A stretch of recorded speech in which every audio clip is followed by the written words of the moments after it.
시청자 여러분 안녕하십니까? VOA 뉴스투데이 시작합니다.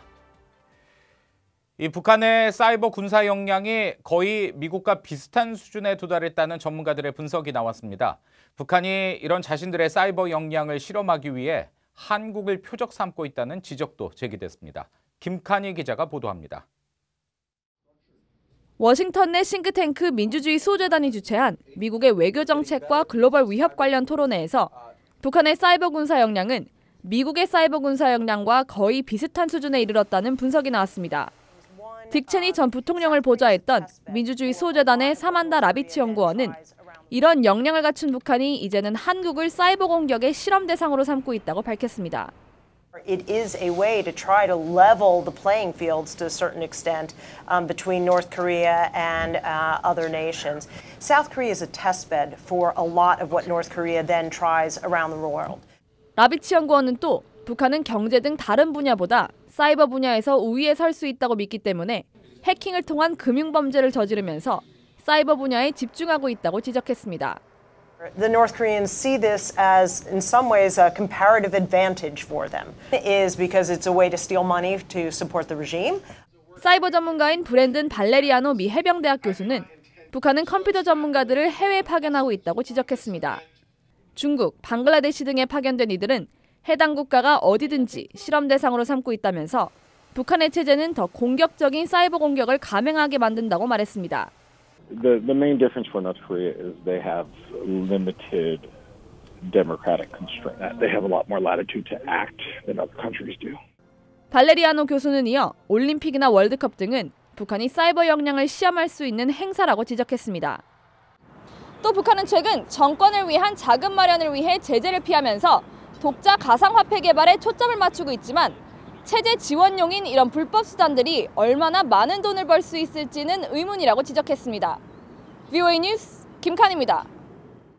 북대서양 조약기구 나토가 급증하는 사이버 공격에 대한 방어 능력을 향상하기 위해 2019 나토 사이버 연합훈련을 오는 12월 2일부터 에스토니아에서 진행할 것이라고 밝혔습니다.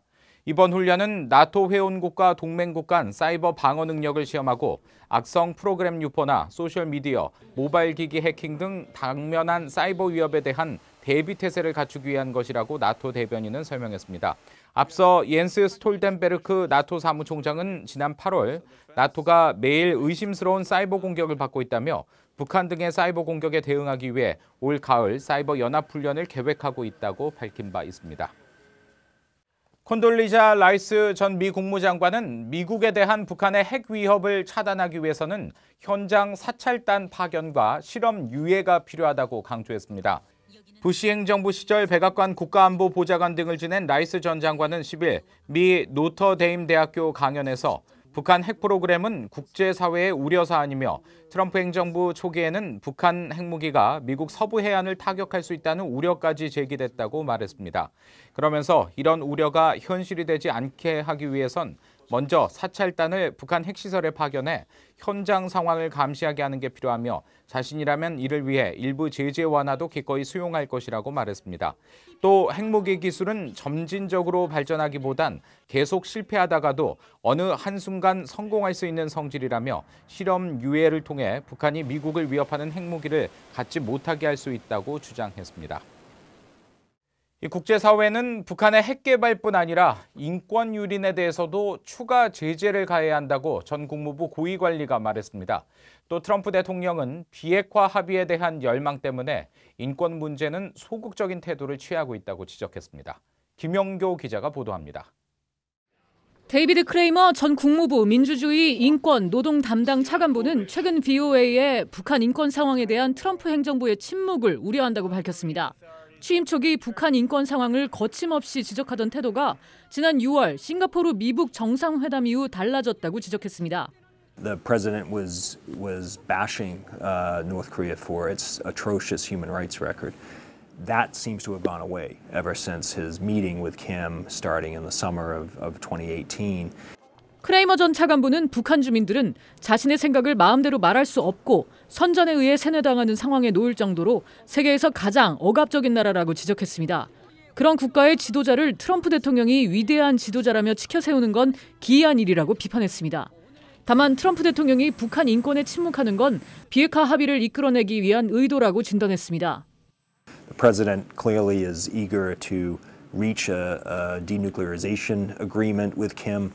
He believes very firmly in establishing this personal rapport with other leaders.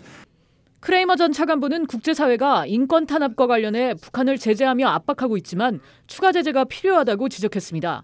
또 미국 정부가 북한의 비핵화를 추구함과 동시에 북한 정권이 일상적으로 자행하는 인권 유린에 대해서 강하게 문제 제기를 해야 한다고 말했습니다. I wouldn't say that North Korea has been immune from international pressure and international sanctions on this front. But I think more can and should be done. 크레이머 전 차관보는 조지 W. 부시 행정부 말기인 2008년부터 2009년까지 민주주의, 인권, 노동 담당 차관보를 역임했습니다. 대북 제재 필요성을 거듭 밝힌 크레이머 전 차관보는 북한 정권이 인권 유린을 일상적으로 자행하고 있다면서 미국 정부는 이 문제를 반드시 제기해야 한다고 강조했습니다. VOA 뉴스 김현경입니다. 이 북한이 평양에서 열리는 남북한 월드컵 예선전에 이 한국 취재진과 응원단 입국 요청에 응하지 않고 있다고 이 한국 정부 측이 밝혔는데요.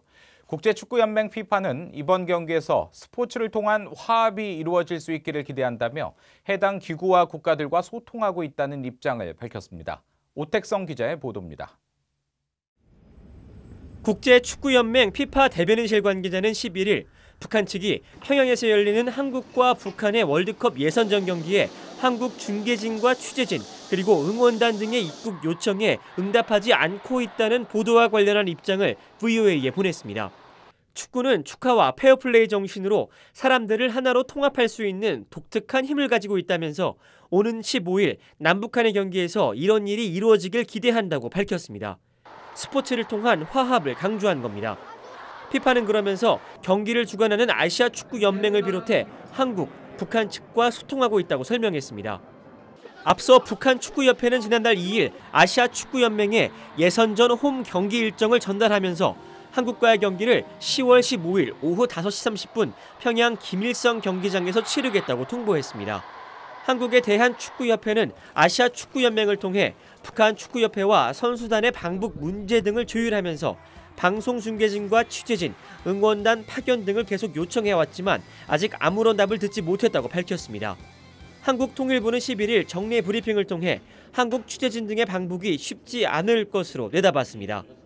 정부는 그동안 이제 북측의 그 재반 문제에 관련해서 의사를 다각도로 타진하였으나 현재까지 북측으로부터 아무런 회신을 받지 못하였습니다. 그리고 이렇게 회신이 없었던 점에 대해서 좀 아쉽게 생각하고 있습니다. 북한 입국이 허용된 한국 선수단은 중국 베이징을 경유하는 경로로 14일 평양에 들어갈 것으로 알려졌습니다. 이런 가운데 한국 언론들은 대한축구협회가 북한 방문 때 가져갈 물품 목록을 통일부에 제출했으며 미국 독자 제재 저촉 물품에 대한 협의를 마쳤다고 보도했습니다. VOA 뉴스 오택성입니다. 미 의회 조사국이 미국의 가장 위협이 되는 탄도미사일을 보유한 나라로 북한과 이란, 중국을 지목했습니다. 의회 조사국은 지난 9일 갱신한 탄도미사일 방어 보고서에서 미국의 가장 우려되는 탄도미사일 위협은 주로 북한과 이란, 중국의 단거리 탄도미사일과 준중거리 탄도미사일 전력, 또 발달하고 있는 북한의 대륙간 탄도미사일 ICBM 능력이라고 밝혔습니다. 그러면서 북한은 한국 전역을 사정권에 두는 단거리 탄도미사일 수백 기와 일본과 지역 내 미군 기지에 도달할 수 있는 준중거리 탄도미사일 수십 기를 보유하고 있을 것으로 추정된다고 설명했습니다. 또 북한은 핵탄두로 미국 본토를 타격할 수 있는 ICBM을 개발하고 있다면서 북한이 몇 차례 핵실험을 했지만 탄도미사일에 핵탄두를 장착했는지는 명확하지 않다고 덧붙였습니다. 이 북한의 탄도미사일 시험 발사가 계속되고 있는 가운데 일본 정부가 1년 3개월 만에 방위성 부지에 지대공 유도 미사일 패트리엇 팩3를 다시 배치한 것으로 전해졌습니다. 일본 언론은 11일 일본 방위성이 대기권에서 탄도미사일을 요격하는 시스템인 팩3를 지난해 7월 철수한 이후 최근 도쿄 방위성 부지 내에 다시 전개했다고 보도했습니다. 다만 패트리엇 배치 목적이 훈련인지 구체적인 운용 방안에 대해서는 방위성이 공개하지 않았다고 전했습니다.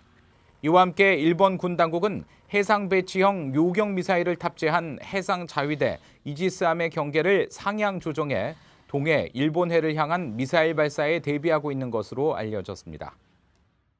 이상으로 VOA 뉴스투데이 마칩니다. 함께해 주신 여러분 고맙습니다.